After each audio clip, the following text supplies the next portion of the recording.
Hi everyone, welcome to the video. I just want to do a quick sort of reaction video today to, unfortunately for me, I watched Sky News, Kay Burley this morning, and really what came across to me was Project Fear. The reason why I say Project Fear is that we all know racial tensions are really high at the moment. So instead of trying to calm the situation down, Sky News and Kay Burley this morning seem to drag in a race element to every article that they ran with, from COVID-19 all the way to police brutality in the UK, and even with Pride Week. They couldn't just, report on Pride Week. They had to report on Black Friday, which is obviously the BAME element of that. It's the BAME community, but I do feel that this is just going to increase tension and really push people to feel that they're victims, and I don't think it's a helpful narrative by Sky News or Kay Burley. And just to begin with here's the hypocrisy of it all: Sky's new advertising campaign. Trusted news with no agenda. I know, the hypocrisy is amazing, isn't it? So once you've stopped laughing, let's have a quick look at some of the clips from this morning. The RGP, Dr. David Lloyd, should we? Dr. Lloyd, always good to see you. Thank you. Apparently you've had quite a busy, quiet week, I should say, but there are rumours that the antibody test is going to be rolled out to GP surgeries. Tell us about that. So you would suggest that people who need a regular blood test anyway, like people with diabetes or people who are at increased risk, BAME community, etc., they should come and ask for that test?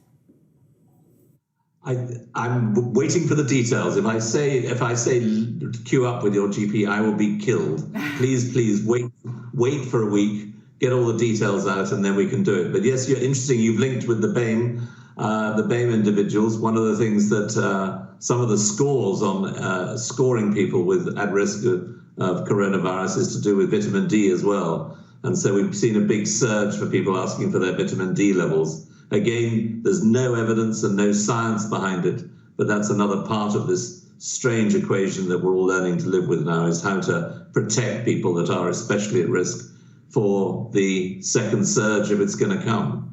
And as a GP, what advice are you giving to people from the BAME community who are saying, we've just seen this report from the government yesterday, we are frightened because we are more at risk? Can you offer them any advice? I think we're still in the dark. I didn't get anything from the report that was new or exciting.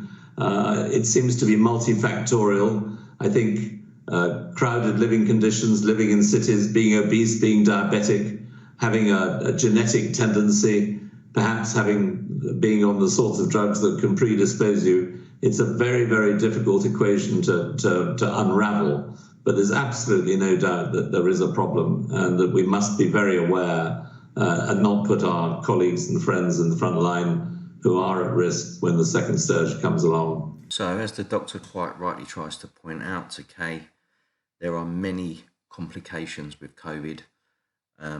A virus does not know skin colour or race or anything like that.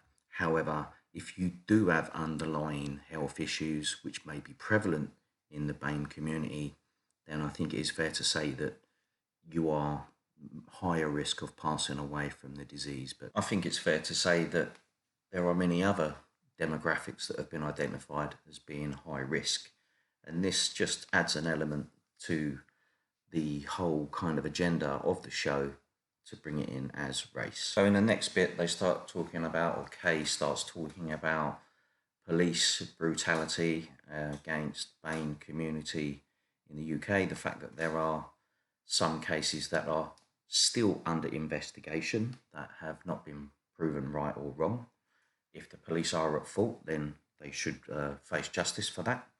But again, pretty one-sided. They don't really give you much context to this, and again, I just don't think this is helping the situation.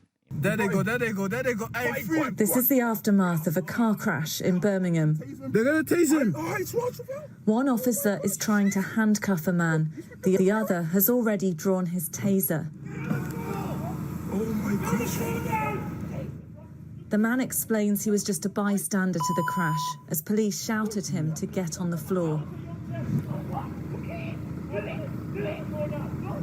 crash. Then this. Are they tasing him? You know. The man who was tasered was Travail Wise, a 30-year-old father. He was hit in the throat and the chest and says he was knocked unconscious. He believes there's only one reason he was targeted. By that specific officer, I personally believe it was because I was black. Okay, so we've got a police incident going on, been a car crash. Obviously, the police are trying to work out what's happening. Obviously, they want to arrest this man. As you can see, he's not exactly cooperating, and you can hear him shout, "Go on, do it, go on, do it," several times. After not cooperating, even after that, and with the tasers already on him, he then tells the police to do it several more times. So, of course, they taser him. I do agree that this kind of incident should be investigated. But to say that the officer tasered him simply because he was black, I don't necessarily agree with that, because it doesn't look like he was cooperating with the police. Now, I know enough about the police to know that if a police officer is pointing a taser at me and telling me to do something, no matter what colour or race I am, I'm going to do what he asks. I'm not just going to provoke him and say, "Go on, do it." So let's see what happens. If the police are found to be in the wrong, then I'm sure, there'll be some punishment. But again, seemed a little one-sided from Kay Burley's programme and really not helping the overall situation. Trusted news with no agenda. And then we move on to hear from a spokesman for Black Lives Matter UK. Is joined by Wayman Bennett, co-convener of Stand Up to Racism. Hello to you. Thank you so much for joining us on the programme this morning. You've seen what's been happening in the United States over the last week since George Floyd was killed by that at least one police officer. Your thoughts? I think it's a clear disgrace that somebody's allowed to be murdered by a police officer. And I think thousands of people are demonstrating because racism is endemic inside the United States and it's endemic here. Time and time again, people die and there's no justice. This is the funeral for Michael Brown, who I went to in Ferguson, whose life was lost by a police officer in 2014, and nothing's really changed. In fact, it's got worse. I also think that if you understand COVID here, you're disproportionately more likely to die of COVID in the United States and Britain.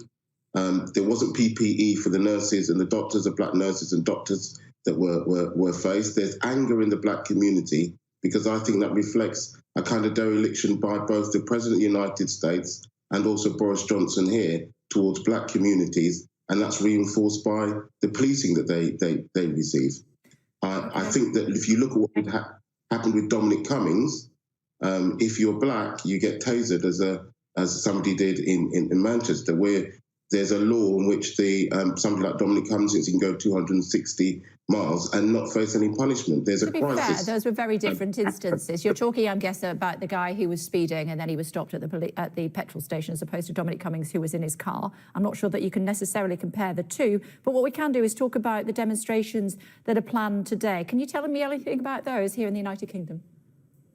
We'd like people to take a knee at 6 p.m. In solidarity with what's happened inside America, but also in solidarity with the disproportionate deaths of black people of COVID-19. And what we're planning to do is want people to do that outside their homes. There's socially distanced demonstrations. We don't believe that COVID has disappeared. We don't believe it's safe to open the schools. And so therefore, we are having demonstrations, we want them to be socially distanced. But their deep anger within the black community is reflected by the disproportionate use of the police inside this country. There's over 1,000 deaths of black people inside this country without anybody being successfully prosecuted. Okay, so there's a lot going on in that clip. First of all, I'd like to say that I agree. The killing, murder of George Floyd is absolutely outrageous, and those police officers should face the full weight of the law and get the lengthiest sentences possible. We then move on to, police brutality and racism in the UK, and that kind of gets mixed up quite a bit with the COVID deaths. Now, as we sort of saw earlier, there are other issues for COVID deaths. This guy also talks about PPE not being given to black or BAME employees. Never heard that before in the NHS, and I'm not sure whether that is reality. I don't know. This is the problem with the news. He then continues to go into a complete rant about Dominic Cummings, which kind of makes me wonder, you know, why has he actually come on this show, and why is he still talking about Dominic Cummings? But I do agree, the situation in the US is terrible. Asking people to now take a knee for the black and minority deaths in relation to COVID, I think is just a little step too far. Are we taking a knee for the old people? You know, are we taking a knee for any other people? You know, I can understand if you want to take a knee for George Floyd, no problem with that at all. It's a bit of a virtue signal, not really where I'm at, but to turn around and to ask people to knee, you know, take a knee because, you know, black and ethnic minority groups have a higher death rate than others for a disease that no one has any control over, I think that's a little step too far for me. So I just want to make it clear, you know, I'm not saying that racism doesn't exist, and I'm not saying that, you know, there isn't an issue that needs to be sorted out. How we do that is the difficult question that we all need to ask ourselves. The reason for this video is that there is a continual agenda running all the way through the programme, and I see it as Project Fear. I was going to carry on and give another example because it's Pride Week. Brilliant, fantastic. I'm all up for that. But again, Kay Burley's show don't really talk about Pride as a whole. Immediately they jump to Black Friday and start to interview people of BAME ethnicity that are also gay or LGBTQ+, something like that. And again, it's just that theme that runs through, but I don't want this video to drag on too long. I am not coming out against anyone of the BAME community. I think racism is a terrible thing and it needs to be addressed.